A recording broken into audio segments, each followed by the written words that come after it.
Hi everyone, I hope आप लोग बहुत ही अच्छे होंगे। तो आज जो है आपके लिए मैं मशीनिस्ट ट्रेड की चैप्टर नंबर 2 लेकर आया हूँ, जो कि आपको एग्ज़ाम में काफ़ी ज़्यादा हेल्पफुल देंगी और काफ़ी इजी तरीके से मैंने इसके अंदर समझाने की कोशिश की है।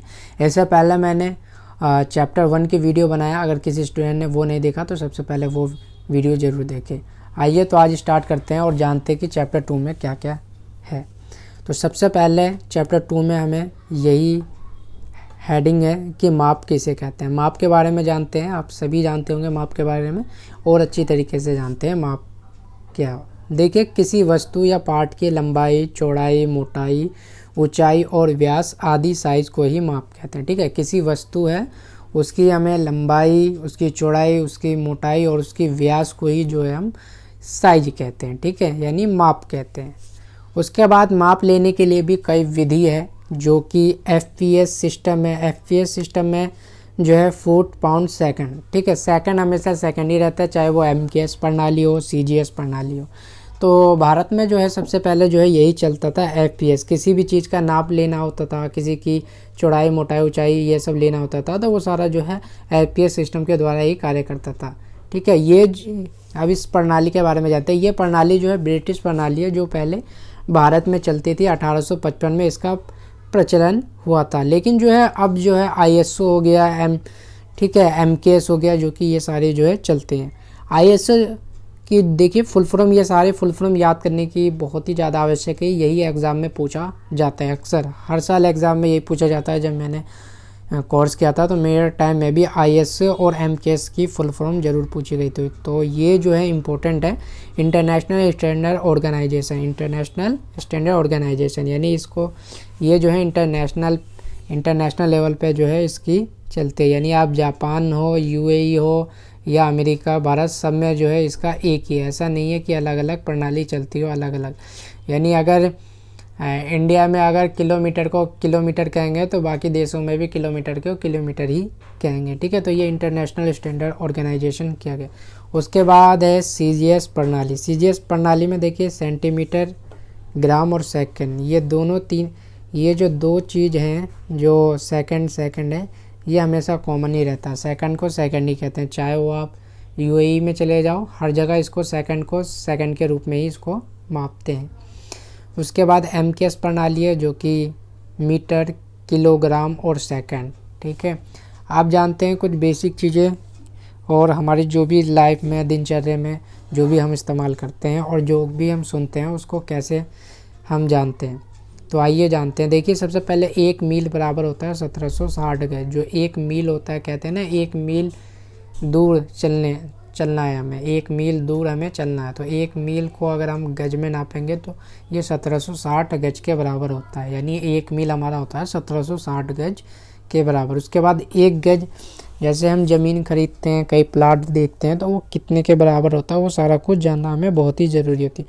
तो 1 गज बराबर होता है 3 फुट। अब ये 3 फुट देखिए पहले भी चलती थी और आज भी ये चलती है। ठीक है, ये जो है आपका जो है FPS प्रणाली और सिस्टम में है ये। ठीक है, फुट को इस तरीके से नापते हैं। अब फुट को कन्वर्ट करना है आपको, तो वो भी आप कन्वर्ट जो है कर सकते हैं किलोमीटर में, इन सब में आपको। ठीक है, उसके बाद 1 फुट में 12 इंच होते हैं।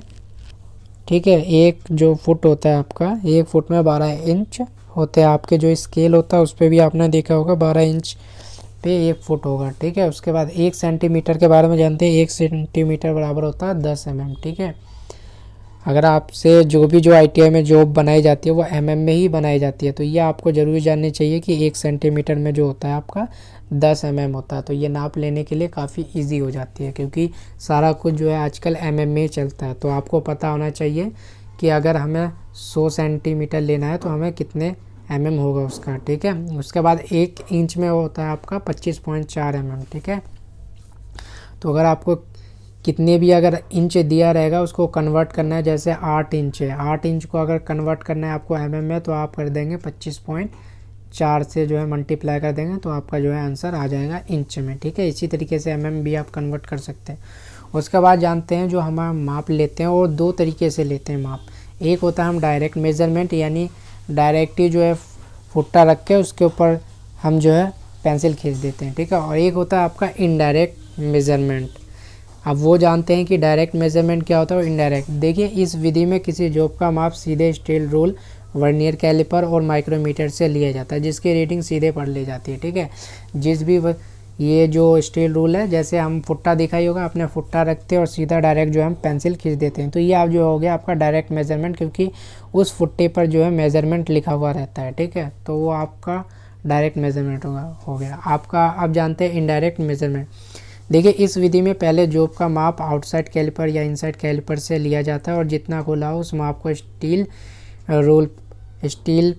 रूल पर माप लिया जाता है। देखिए अब क्या होता है कि इनसाइड और आउटसाइड जो माइक्रोमीटर हो गया आपका या कैलिपर हो गया, इससे क्या होता है, इससे जो है हम माप ले लेते हैं किसी वस्तु का। ठीक है, अब वो जो है ओपन होता है। जैसे आपने डिवाइडर देखा होगा, आपने डिवाइडर में हम क्या करते हैं, हम डिवाइडर को जितना खोलना होता है हम उसको ओपन कर लेते हैं और जो है हमारा जो फुट्टा होता है या स्केल होता है उसके सहारे लगा देते हैं, तभी तो हम नापते हैं कि इतना खोल लिया, हमें 60 डिग्री पे खोलना है, तो हम उसको फुट्टा रख के और फिर उसको डिवाइडर को हम खोलते हैं, तो जितना खुला हुआ होता है उसको जो है हम स्केल से माप लेते हैं। तो वो जो हो गया हमारा इनडायरेक्ट मेजरमेंट। किसी भी चीज़ को जो है हम बिना उसके ऊपर मेजरमेंट किए हुए नापते हैं तो उसको हम इनडायरेक्ट मेजरमेंट कहते हैं। अब देखते हैं कुछ क्वेश्चन है, किसी भी पार्ट का माप कैसे लेते हैं या कितने प्रकार का होता है। देखिए हम किसी भी वस्तु का अगर माप लेते हैं वो किस तरीके से माप लेते हैं, या तो हम उसकी लंबाई में माप लेते हैं, ठीक है, या तो उसकी कोणीय माप लेते हैं, कोण के द्वारा एक कोण से दूसरे कोण की हम माप लेते हैं। उसके बाद रेडियल वाले माप लेते हैं, ठीक है, रेडियल जो भी होता है। उसके बाद समतल वाले माप होते हैं, यानी जो भी हमारा सपाट पिच होता है उससे लेते हैं। ठीक है, अब जानते हैं रूल और स्केल क्या होता है। तो रूल और स्केल में ज़्यादा फ़र्क नहीं होता, बस थोड़ा सा ही डिफरेंट होता है, वो भी हम जान लेते हैं। देखिए स्केल का जो हम प्रयोग जो करते हैं वो नक्शा बनाने के लिए किया जाता है, जबकि जो हम रूल होता है वो प्रयोग होता है वर्कशॉप में। आपके वर्कशॉप में जो है आपको रूल ही ज़्यादा देखने को मिलेगा, लेकिन जो स्केल होता है वो जो है सिर्फ नक्शा बनाने वाला ड्राफ्टमैन, सिविल इंजीनियर और सिविल इंजीनियर के पास जो है ये सारा कुछ देखा होगा आपने कि उनके पास बहुत बड़ी सी जो है स्केल होती है। आपने देखा ही होगा, जो भी आपके निकट जो भी आपके क्लास होगा, अगर सिविल हो गया, ड्राफ्टमैन होगा, तो उनके पास आप जाकर देखना कि उसके पास कितना बड़ा जो है स्केल होगा। तो ये जो है फ़र्क होता है एक स्केल और आपका रूल में। उसके बाद जानते हैं स्टील रूल के प्रकार। उसके बाद स्टील रूल के भी जो कई प्रकार होते हैं, जैसे फ्लेक्सिबल रूल, की सीट रूल, कैलिपर रूल और स्टील टेप रूल। ठीक है, तो ये 4 टाइप के जो है आपके रूल होते हैं।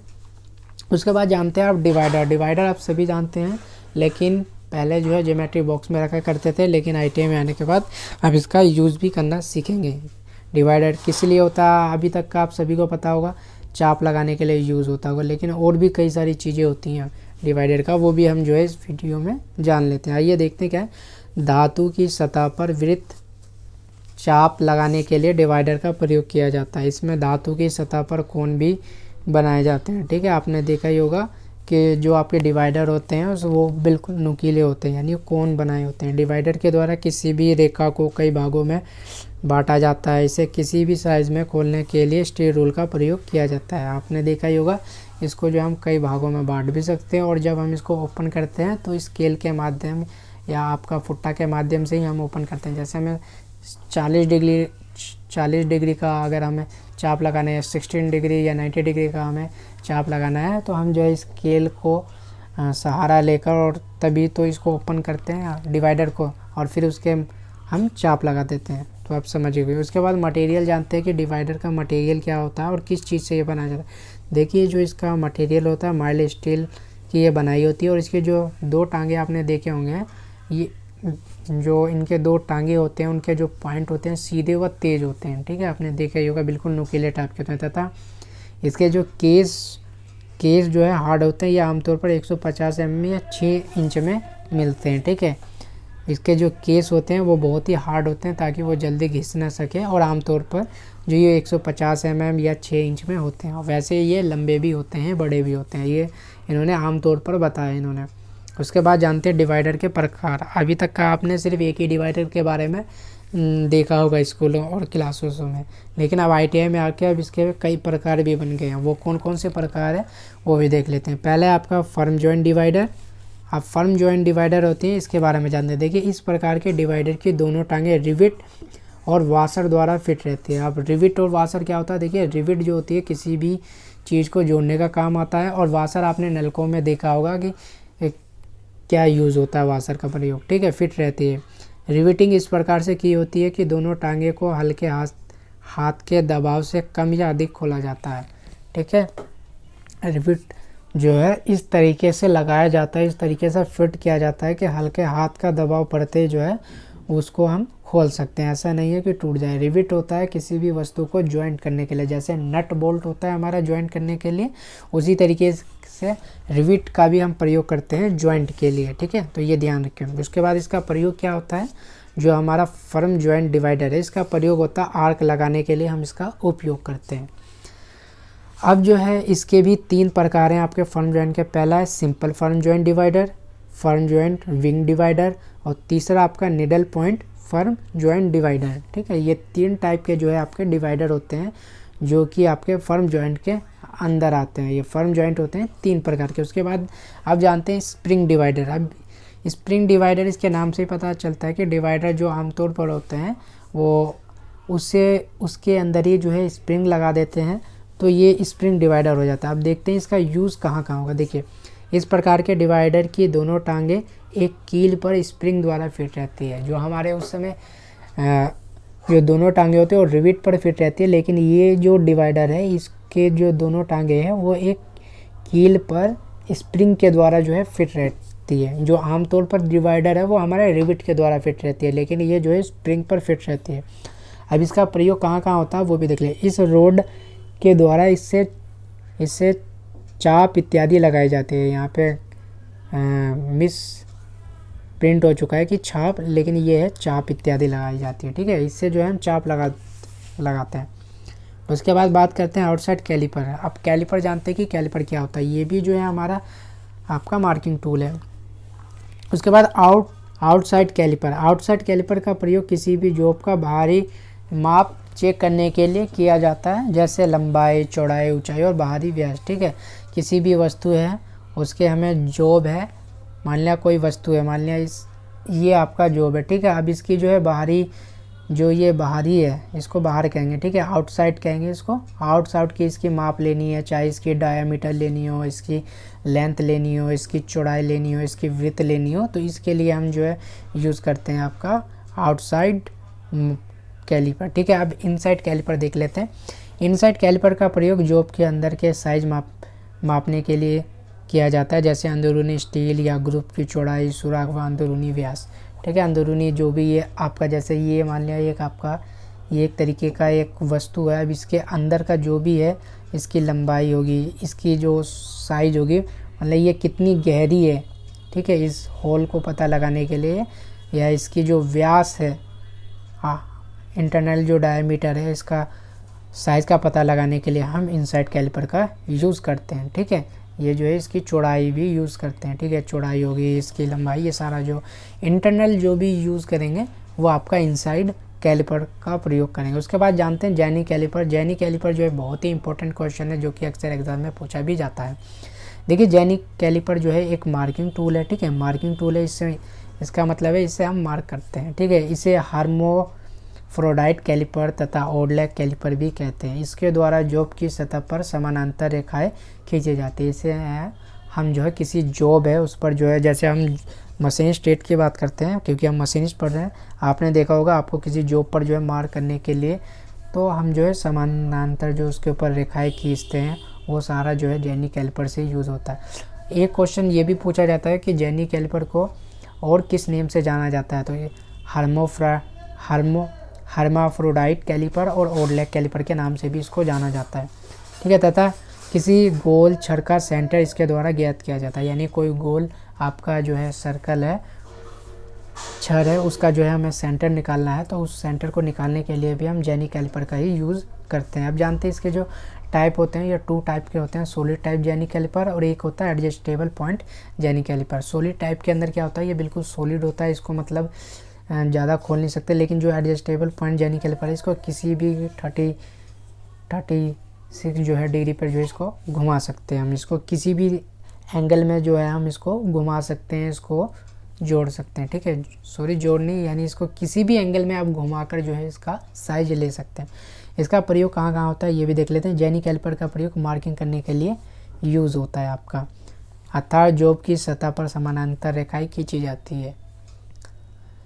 पंच, अब जानते हैं कि पंच क्या होता है। देखिए, पंच जो है धातु या जॉब की सतह पर मार्किंग करने के बाद की गई रेखाओं व बिंदुओं को पक्का करने के लिए पंच का प्रयोग किया जाता है। यानी हमने डिवाइडर से किसी जॉब पर जो है हमने मार्किंग कर लिया, अब वो जो है मार्किंग तो हमारी मिट भी सकती है, तो अब उसको बिल्कुल पक्का करने के लिए जो है हम पंच का यूज़ करते हैं। पंच कैसे करते हैं, उसके ऊपर कई सारे जो है हमारे जो पंच होती है उसके ऊपर, जैसे डॉट पंच है तो उसको डॉट डॉट करके जो है आपने देखा ही होगा घरों के बर्तनों पर, और डॉट डॉट करके स्टील पे लिखा हुआ होता है, और डॉट इन्हीं पंचों के द्वारा ही किया जाता है। आप जानते हैं कि इन पंच का जो मटेरियल होता है किस धातु से बनाए जाते हैं, तो हाई कार्बन स्टील से जो है इसके पंच बनाए जाते हैं।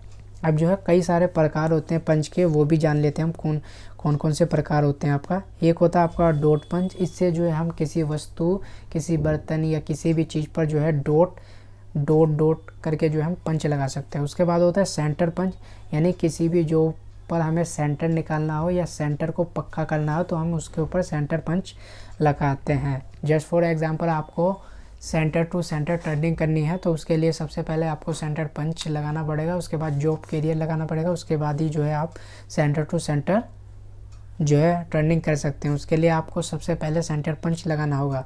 तो ये आपका सेंटर पंच हो गया जो कि आप यूज़ भी करते होंगे। उसके बाद प्रिक पंच है, ठीक है। प्रिक पंच का भी ज़्यादा यूज़ होता नहीं है, लेकिन प्रिक पंच भी आप ध्यान रखें। उसके बाद ऑटोमेटिक पंच होता है। ऑटोमेटिक पंच में क्या होता है कि आपको एक बार में कई सारे जो है पंच लग जाते हैं फटाफट, जो कि आपके पावर के माध्यम से इसमें पंच लगते हैं, इसलिए इसको ऑटोमेटिक पंच कहा गया। उसके बाद सॉलिड पंच है। उसके बाद होलो पंच है। आपका होलो पंच जो है होल को पक्का करने के लिए जो है यूज़ किया जाता है। उसके बाद पिन पंच है। पिन पंच भी बहुत ही बारीक कार्यों के लिए भी यूज़ हो जाता है। डबल एंडेड पंच है, जो कि एक पंच के साथ दो पंच होते हैं, इसलिए इसका नाम जो है डबल एंडेड पंच रखा गया है, जो कि डबल पंच ये करता है, एक बार में दो पंचे करता है, इसीलिए इसका नाम है डबल एंडेड पंच। इसका फ़ायदा यही होता है कि जल्दी कार्य हो जाता है और आपका जो है समय की बचत करता है। उसके बाद हैमर के बारे में जानते हैं कि हैमर क्या होता है। आप सभी के घरों में जो है हैमर होता है, आपका हथौड़ा आप सभी जानते हैं, सभी चलाते होंगे। और लेकिन आप जानते हैं कि हैमर और भी कई प्रकार के होते हैं, और किस किस धातु के बने होते हैं वो भी हम जानते हैं। देखिए, हैमर एक प्रकार के हैमर मशीन शॉप तथा फिटिंग शॉप में प्रयोग किए जाते हैं। ये कास्ट स्टील के बनाए जाते हैं, ठीक है। हथौड़ा जो है आपके फिटिंग शॉप, मशीन शॉप में इसका यूज़ ज़्यादा होता है, और इसके ये जो आपके कास्ट स्टील के बनाए जाते हैं, और भी कई मेटल के बनाए जाते हैं, वो भी अभी हम जानने वाले हैं। और हैमर जो है कई प्रकार के होते हैं, उसमें से एक है ball pen hammer. Ball pen hammer जो पहले एग्ज़ाम हुआ करता था, आज से 3 साल पहले जो एग्ज़ाम हुआ करता था, पहले जो है इंजीनियर ड्राइंग के एग्ज़ाम में अक्सर ये जो है पूछा जाता था कि बॉल पेन हैमर के बारे में बताओ, और बॉल पेन हैमर के बारे में आपको बनाना आना चाहिए। देखिए, बॉल पेन हैमर के जो शेप होता है वो इस टाइप के होता है, ये इस टाइप के होता है, ठीक है दोस्तों, इस टाइप के होता है बॉल पेन हैमर, बॉल की तरीके का। तो ये पहले इंजीनियर एग्ज़ाम में पूछा जाता था। इसका फेस प्लेट होता है। इसका प्रयोग रिवेटिंग, चिपिंग और बैंडिंग इत्यादि कामों के लिए किया जाता है। तो इसका जो ज़्यादातर जो उपयोग होता है वो रिवेटिंग के लिए, आपका चिपिंग करने के लिए, बैंडिंग, अगर किसी चीज़ को हमें बैंड करना है, मोड़ना है, तो वहाँ पर जो है हम बॉल पेन हैमर का यूज़ करते हैं। उसके बाद बात करते हैं cross pen hammer. Cross pen देखिए, ये क्रॉस आकार का होता है। इसका जो शेप होता है वो कुछ इस टाइप का होता है, ठीक है। अभी मुझे मेरी वैसे भी ड्राइंग जो है सही नहीं है, तो कुछ इस टाइप का होता है क्रॉस में, ठीक है दोस्तों, क्रॉस टाइप का होता है। आप गूगल पे सर्च कर सकते हैं। इसका जो फेस होता है फ्लैट होता है, ठीक है। जो इसका फेस होगा वो बिल्कुल फेस फ्लैट होगा, और उसके जो साइड का होगा एंगल वो आपका क्रॉस का होगा, तथा पेन हैंडल के क्रॉस में बनी होती है। इसका प्रयोग सीट, जॉब में नालियाँ और चैनल बनाने और जॉब के अंदरूनी कोनों बनाने के लिए किया जाता है। देखिए, इसकी सीट जॉब में जो है नालियाँ जो है गड़ारियाँ जो बनाई जाती है, और जॉब में जो अंदरूनी जो भी कोने होते हैं, आपको कोने बनाने हो, उसके लिए जो हम क्रॉस पेन हैमर का यूज़ करते हैं। ठीक है, उसके बाद बात करते हैं स्ट्रेट पेन हैमर। ये बिल्कुल स्ट्रेट होता है। इसका प्रयोग सीट जॉब में नालियाँ और चैनल बनाने के लिए किया जाता है। उसके बाद जानते हैं स्लेज हैमर। स्लेज हैमर का प्रयोग, इसका प्रयोग भारी कामों के लिए किया जाता है, जहाँ पे भारी कार्य होते हैं, जैसे सीट मेटल वर्कर हो गया आपका, टेंट वाले जो यूज़ करते हैं वो हो गया। उसके बाद सॉफ्ट हैमर। सॉफ्ट हैमर इसका प्रयोग सीट मेटल वर्क में किया जाता है आपका, जो कि सॉफ्ट होता है। उसके बाद पावर हैमर की बात करते हैं। इनका प्रयोग भारी व बड़ी जॉबों को फोर्ज करने के लिए किया जाता है। ये बिजली की मोटर द्वारा चलाया जाता है। पावर हैमर जो होती है वो बिजली के द्वारा जो चलती है, हाथों के द्वारा यूज़ नहीं होती। बाकी जो वो सारे हैमर थे वो हैंड के द्वारा यूज़ होने वाले हैमर थे। लेकिन जो ये हैमर है आपका, ये पावर के द्वारा यूज़ होते हैं, जो कि बिजली द्वारा मोटर होती है उनके द्वारा चलाए जाते हैं। और जहाँ बहुत ही बड़ी और भारी मात्रा में जो कार्य होती हैं, जैसे फोर्ज करना होती है, वहाँ पे जो है पावर हैमर का यूज़ हम करते हैं। अब जानते हैं हम वी ब्लॉक। देखिए वी ब्लॉक जो है ITA के अंदर, और हालांकि जो है मशीनिस्ट ट्रेड और टर्नर ट्रेड के लिए बहुत ही इम्पोर्टेंट है। कई सारे एग्ज़ामों में ये पूछे जाते हैं, आपको इसरो हो गया, DRDO एग्ज़ाम में भी पूछे जाते हैं। तो वी ब्लॉक के बारे में बहुत ही हमें ज़्यादा पता होना चाहिए। वी ब्लॉक भी एक मार्किंग टूल है, इसको मार्क करने के लिए यूज़ करते हैं। इसका प्रयोग मार्किंग करते समय छोटी छोटी जॉबों को सहारा देने के लिए किया जाता है, तथा वर्नियर हाइट गेज के द्वारा इसका केंद्र बिंदु निकाला जाता है। यानी आपका जो वी ब्लॉक है कुछ इस टाइप का होता है आपका। ठीक है, उसके बाद अगर किसी भी गोल आपका रोड होता है तो उसको हमें सेंटर निकालने के लिए जो है यूज़ होता है। आप क्या करेंगे, इसके ऊपर हम रोड रख देंगे गोल, और यहाँ से आपका हाइट गेज आएगा और यहाँ पे इसका सेंटर निकाला जाता है। तो इस तरीके से हम इसका हाइट गेज के माध्यम से जो है सेंटर निकालते हैं। वी ब्लॉक बेसिकली जो होता है वो आपका जो गोल रोड होता है उसका सेंटर निकालने के लिए, छोटी छोटी जॉबों को सहारा देने के लिए जो है वी ब्लॉक का यूज़ करते हैं। उसके बाद जानते हैं हम marking of table. Marking of table भी एक मार्किंग टूल है, जो कि बहुत ही बड़े बड़े आकार की जो जॉब होती है उसके ऊपर मार्क करने के लिए यूज़ होता है। जैसे इस टेबल का प्रयोग बड़े आकार की जॉब की मार्किंग के लिए किया जाता है। इसकी ऊपरी सतह पर कुछ रेखाएं जो है उत्कीर्ण की होती हैं, जिनकी सहायता से जॉब की जो है रीडिंग ली जाती है। ठीक है, ये बहुत ही एक बड़ा टेबल होगा, आपने ITA के वर्कशॉप में देखा होगा। ब्लैक कलर का जो है ये इस टाइप का कुछ बोर्ड होता है। ठीक है, इतना बड़ा ये आपका बोर्ड होता है। इसके ऊपर बड़े बड़े जो भी आपके जॉब होते हैं, जो 500 mm, 1000 mm या इससे ज़्यादा mm के जो जॉब होती है, इसके ऊपर ही जो है हम रख कर जो है इसकी जो है जॉब ले सकते हैं। इसके लंबाई चौड़ाई ये सारा कुछ जो है हम कर सकते हैं। तो इस तरीके से जो है आपका चैप्टर नंबर 2 जो है कंप्लीट हो गया है। अब नेक्स्ट जो वीडियो में हमारी आएगी वो चैप्टर नंबर 3 आएगा। बाकी जो भी स्टूडेंट न्यू चैनल को सब्सक्राइब कर दे, ताकि आने वाले जब भी हमारे वीडियो रहेगी आप तक टाइम टू टाइम पहुंच सके, और किसी को भी डाउट हो कमेंट में पूछ सके।